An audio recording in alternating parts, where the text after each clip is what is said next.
2019-এর লোকসভা ভোটের পরে দেখতে দেখতে চলে গেছে 5টা বছর।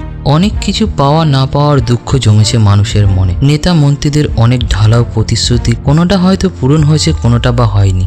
আবারও সামনে উপস্থিত হয়েছে আরও একটা লোকসভা ভোট।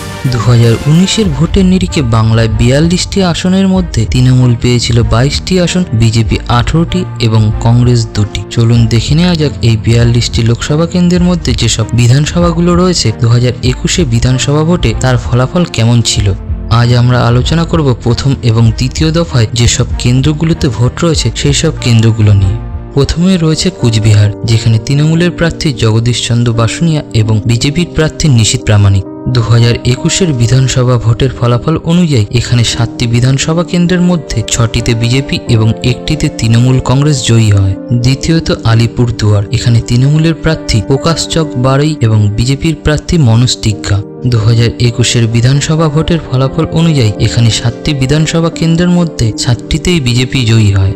যদিও 2023-এর 5ই ফেব্রুয়ারি আলিপুরদুয়ার বিধানসভা কেন্দ্রের বিজেপি বিধায়ক সুমন কাঞ্জিলাল বিজেপি ছেড়ে তৃণমূলে যোগ দেন।